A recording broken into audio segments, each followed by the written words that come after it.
Hey everyone, what's going on? I'm Robert O'Crook, and for those of you who are watching who don't know me, I'm the founder of the Digital Nomads Forum. And in that community, I ask people what's going on in their digital nomad journey, what do they need help with.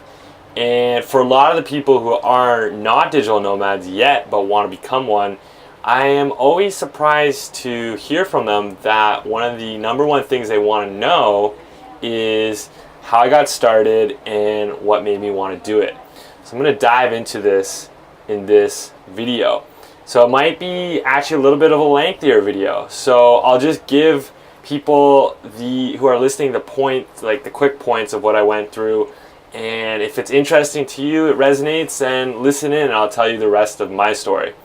So I'm from London, Ontario in Canada. It's a small city. I'm 26 and I've been traveling the world full time for about 2.5 years as a digital nomad. And for me, it's been life-changing in the most positive and exceptional way.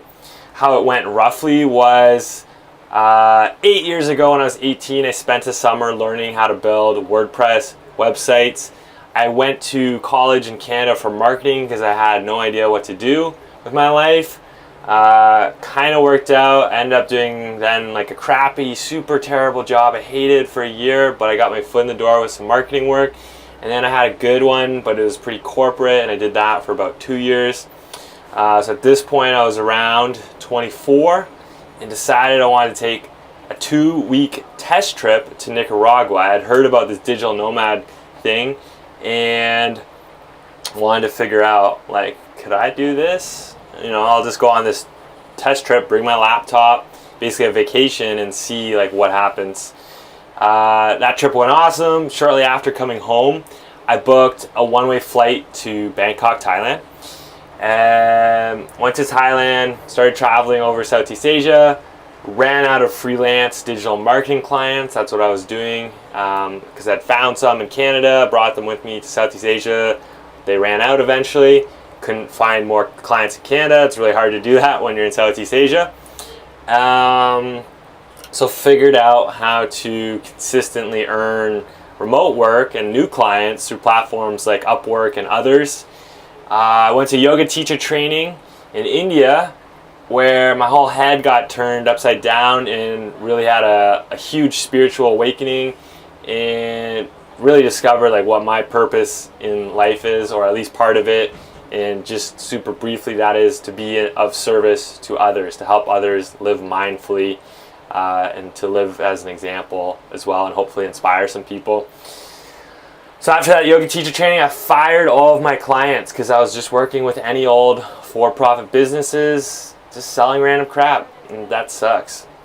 So fired all those clients and then traveled for a bit, was starting to run out of money again, and then figured out how to use platforms like Upwork and other remote work platforms to consistently find well-paid but meaningful work. So I started transitioning into only working with like nonprofits, charities, social enterprises, basically just anyone really making a positive impact on the world. And then now I started doing these things called the Mindful Nomads Retreat, which is because, so now it's been 8 years since I was 18 building WordPress websites in my parents' basement. And that's been a long journey to get here. And for the last 2.5 years of that, I've been traveling as a digital nomad. Anyway, so these Mindful Nomads Retreat, what I realized was like in this 8-year journey for me, it took me a really long time to figure out a lot of things, like how to find remote work successfully, how to find some meaning in how I interact with the world, how I help other people, how I earn my income. And so the idea of the Mindful Nomads Retreat was basically to distill everything that I've learned in 8 years that has been of like actual value, that has had like a tangible impact on my like consistent and ongoing happiness and contentment, and share that with people in a 1-week boot camp where we're just kind of like, okay, here's all the mistakes I made. We've got some other teachers, they've made all these other awesome, like hilarious mistakes, and we've learned a lot along the way. And so we're sharing that. So the point of it is basically to get people in, get them to figure out the remote work stuff, how you can earn income and travel, but also work on meaningful projects, because that's super important. You get that part down, but then that's only part of it, because people think they just want to travel the world and become a digital nomad. Then they're doing it, and then there's still kind of, there's some stuff they got to figure out. And so that's where mindfulness practices. We teach yoga and meditation and a few others. That's where these practices become invaluable for, okay, you've explored outwardly in the world through traveling and working remotely as a digital nomad, but you're maybe realizing, this isn't the solution for everything. Now what? Now what? It's time to go inward, is what I think. That's what has really helped me change my life, and so it's just something I'm super grateful for. So Mindful Nomads Retreat is this distillation of this 8-year journey. And I know I said at the beginning of this video, I was just going to list out the super quick point forms, but I think I basically just told you my story in a pretty effective and concise way. I guess what I'd like to share with you before I stop this recording is that when I was starting in London, Ontario, and Canada, I had no support. Everyone around me was stuck in the 9-to-5 consumerism grind. For those of you who've never been to Canada, it's very similar, identically, culturally to the United States. And I just wasn't vibing with that. It wasn't resonating. I knew it needed to change, but didn't know anyone really doing it. I didn't really have any friends, or not many, like just one weird friend or two weird friends who had done some backpacking. But when I found this digital nomad niche, something that I personally became good at in my 8-year journey was learning how to learn. So using amazing resources like YouTube or Facebook groups or internet forums, whatever, content online basically, to teach myself things. And so the more I looked into this digital nomad thing, the more I realized, well, damn, like look at all these other people doing it, not just like a handful, but like thousands of people. And I think I can do this. And so it took me a long time to figure it all out and do it. And it was challenging. It was really challenging. And that's one of the biggest lessons that I've taken away personally recently, is that, stumbling alone by yourself can be, absolutely essential at some points in our lives. Sometimes we just, that stubbornness, that like thick-headedness, which I am so good at, is also a blessing, because it gives you the strength to kind of just like headbutt your way through a challenge. But that's, headbutting your way through a wall is not necessarily the best way to break down a wall. There might be a sledgehammer hanging right around the corner that you could just pick up and knock that wall down, no bruise on your head. But sometimes we need someone to tell us, hey, there's a sledgehammer here. There's an easier way of getting through that wall, of breaking that challenge. And one of the biggest misconceptions I had was that, the only way to figure stuff out was for free. We've got the internet, we've got the YouTube University, we've got all these awesome ways to learn for free. And don't get me wrong, it's amazing.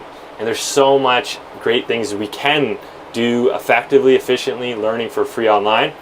But I've also learned now, as I begin to bring more mentors and coaches into my personal life, that the value someone can bring as a coach, as a mentor, as a teacher, even if it costs a ton of money, can easily outweigh whatever that cost is. So, if you're in a coaching program that costs $2,000, but it's what allows you to change your life into this daily phenomenon where you are so happy, so motivated, so taken care of, like physically, emotionally, financially, all the ways.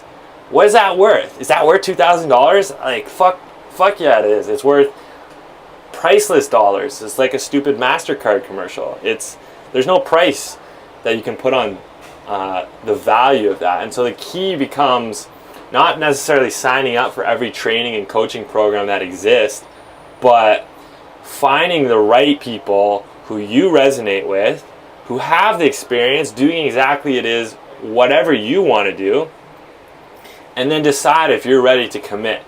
Are you ready to commit to work with that person, to learn from that person, and change your life?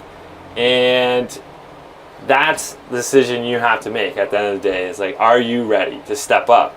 Because you can, putter around on YouTube videos, and you can take 8 years to figure this stuff out like I did, but that's not the way anymore for me. That's not what I'm going to be doing moving forward to overcome my challenges and to continue growing and learning how to be in better service to myself, like taking care of myself and loving myself, and doing the same for others and the rest of the world. And so I guess that's what I'll leave you with for some personal thoughts is, where are you not stepping up and not willing to invest into yourself to change your life? Because whatever comes up for you, explore it. Can you do something about it? Can you change it? Feel free to leave me a comment and like on this video if this resonates for you.